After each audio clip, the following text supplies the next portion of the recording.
My name is Tracy. My student number is SO441044. I'm freshman in NCUE. The title of speech is Melissa Fleming, a boat carrying 500 refugees sunk at sea. The story of two survivors. Every day, I listen to harrowing stories of people fleeing of their lives, crossing dangerous borders and unfriendly seas. But there's one story that keeps me awake at night. It's about Doa, a Syrian refugee, 19 years old. She was living a grinding existence in Egypt, working day wages. Her dad was constantly thinking of his thriving business back in Syria that had been blown to pieces by a bomb. And the war that drove them there was still raging in its fourth year. And the community that once welcomed them there had become weary of them. And one day, men on motorcycles tried to kidnap her. Once an aspiring student thinking only of her future. Now she was scared all the time. But she was also full of hope, because she was in love with a fellow Syrian refugee named Babson. Babson was also struggling in Egypt, and he said to Doa, "Let's go to Europe, seeking asylum, safety. I will work, you can study. The promise of a new life." And he asked her father for her hand in marriage. But they knew to get to Europe they had to risk their lives, traveling across the Mediterranean Sea, putting their hand in smugglers, notorious for their cruelty. And Doa was terrified of the water. She always had been. She never learned to swim. It was August that year, and already 2,000 people had died trying to cross the Mediterranean. But Doa knew a friend who had made it all the way to Northern Europe, and she thought, maybe we can too. So she asked her parents if they could go, and after a painful discussion, they consented, and Babson paid his entire life saving, $2,500 each, to the smugglers. It was a Saturday morning when the call came, and they were taken by bus to a beach. Hundreds of people on the beach. They were taken then by small boats onto an old fishing boat. 500 of them crammed onto the boat, 300 below, 500 above. They were Syrian, Palestinian, African, Muslim, and Christians. 100 children including Sandra, little Sandra, 6 years old, and Masa, 18 months. There were families on that boat, crammed together shoulder to shoulder, feet to feet. Doa was sitting with her legs crammed up to her chest, Babson holding her hand. Day 2, on the water. They were sick with worry and sick to their stomachs from the rough sea. Day 3, Doa had a premonition, and she said to Babson, "I fear we are not going to make it. I fear the boat is going to sink." And Babson said to her, "Please be patient. We will make it to Sweden. We will get married and we will have a future." Day 4, the passengers were getting agitated. They asked the captain, "When will we get there?" He told them to shut up, and he insulted them. He said, "In 16 hours we will reach the shore of Italy." They were weak and worried. Soon they saw a boat approach, a smaller boat, 10 men on board, who started shooting at them hearing insults, throwing sticks, asking them to all disembark and get on this smaller, more unseaworthy boat. The parents were terrified of their children, and they collectively refused to disembark. So the boat sped away in anger, and a half an hour later came back and started deliberately ramming a hole in the side of Doa's boat, just below where she and Babson were sitting, and she heard how they yelled, "Let the fish eat your flesh," and, and they started laughing as the boat capsized and sank. The 300 people below deck were doomed. Doa was holding on to the side of the boat as it sank, and watched in horror as a small child was cut to pieces by the propeller. Babson said to her, "Please let go, or you will be swept in and the propeller will kill you too. And remember, she can't swim." But she let go and she started moving her arms and her legs, thinking, "This is swimming." And miraculously, Babson found a live ring. It was one of those trial rings that they used to play in swimming pools and on calm seas. And Doa climbed onto the ring, her arms and her legs dangling by the side. Babson was a good swimmer, so he held her hand and tread water. Around them were corpses. Around 100 people survived initially, and they started coming together in groups, praying for rescue. But when a day went by and no one came, so people gave up hope, and Doa and Babson watched as men in the distance took their life vests off and sank into the water. One man approached them with a small baby perched on his shoulder, 9 months old, Malik. He was holding onto a gas canister to stay afloat, and he said to them, "I fear I'm not going to survive. I'm too weak. I don't have the courage anymore." And he handed little Malik over to Babson and to Doa, and they perched her onto the life ring. So now there were three, Doa, Babson, and little Malik. And let me take a pause in this story right here and ask the question, why do refugees like Doya take this kind of risk? Millions of refugees are living in exile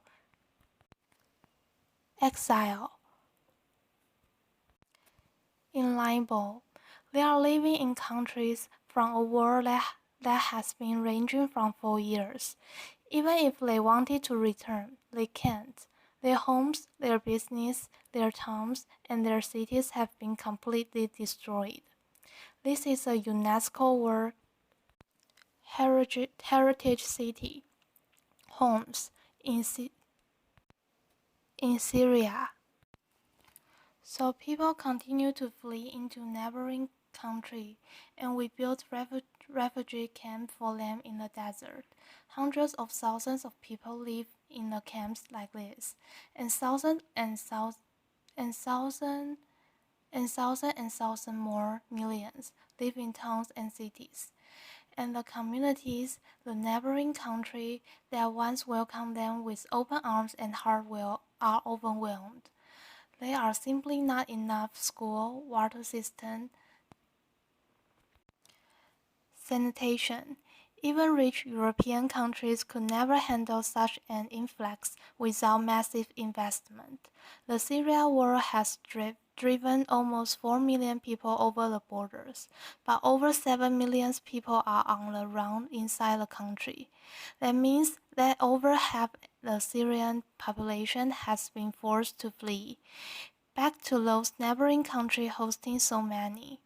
They feel that the richer would has done too little to support them, and days have turned into months, months into years. A refugee stay is supposed to be temporary. Back to Doa and Babson in the water. It was their second day, and Babson was getting very weak.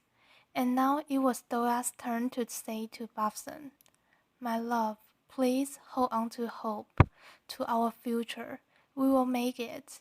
And he said to her, I'm sorry, my love, that I put you in this situation. I have never loved anyone as much as I love you. And he released himself into the water, and Doya watched as the love of her life drowned before her eyes. Later that day, a mother came up to Doa with her small 18-month-old daughter, Masa. This was the little girl I showed you in the picture earlier, with a life vest. Her older sister Sandra had just drowned, and her mother knew she had to do everything in her power to save her daughter. And she said to Doa, please take this child. Let her be part of you. I will not survive. And then she went away and drowned. So Doa, the 19-year-old refugee who was terrified of the water, who couldn't swim, found herself in charge of two little baby kids. And they were thirsty, and they were hungry, and they were agitated. And she tried her best to amuse them, to sing to them, to say words to them from the coward. Around them, the bodies were bloating and turning black. The sun was blazing during the day. At night, there was a cold moon and fog. It was very frightening. On the fourth day in the water, this is how Doa probably looked on the ring with her two children. A woman came on the fourth day and approached her and asked her to take another child, a little boy, just 4 years old. When Doa took the little boy and the mother drowned, she said to the sobbing child, she just went away to find you water and food. But his heart soon stopped, and Doa had to release the little boy into the water. Later that day, she looked up into the sky with hope, because she saw two planes crossing in the sky, and she waved her arms, hoping that would see her. But the planes were soon gone. But that afternoon, as the sun was going down, she saw a boat, a merchant vessel, and she said, please God, let them rescue me. She waved her arms and she felt like she shouted for about 2 hours, and it had become dark. But finally, the searchlight found her and they extended a rope, astonished to see a woman clutched onto two babies. They pulled them onto the boat, they got oxygen and blankets, and the Greek helicopters came to pick them up and take them to the island of Crete. But Doa looked down and asked, what of my luck? And they told her the little baby did not survive. She drew her last breath in the boat's climate. But Doa was sure that as they had been pulled up onto the rescue boat, the little baby girls had been smiling. Only 11 people survived that wreck of the 500. There was never an international investigation into what happened.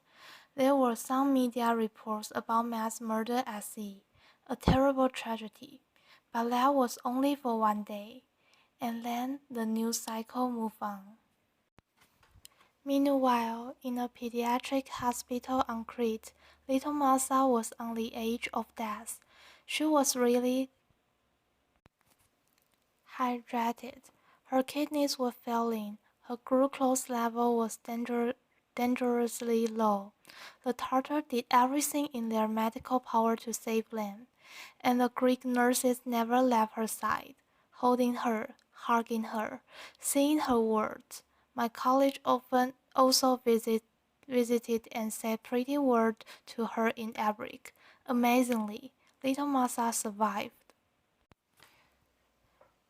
And soon the Greek press started reporting about the miracle baby, who had survived 4 days in the water without food or anything to drink, and offered to adopt her came from all over the country. And meanwhile, Doa was in another hospital on Crete. Seen, hydrated, an Egyptian family took her into their homes as soon as she was released. And soon, word went around about Doa's survival, and a phone number was published on Facebook. Messages started coming in. Doa, do you know what happened to my brother, my sister, my parents, my friends? Do you know if they survive? One of those messages said, I believe you saved my little niece, Masa, and it had this photo. This was from Masa's uncle, a Syrian refugee who had made it to Sweden with his family and also Masa's older sister. Soon, we hope Masa will be reunited with him in Sweden, and until then, she's being cared for in a beautiful orphanage in Athens. And Doa's, well, words went around about her survival too.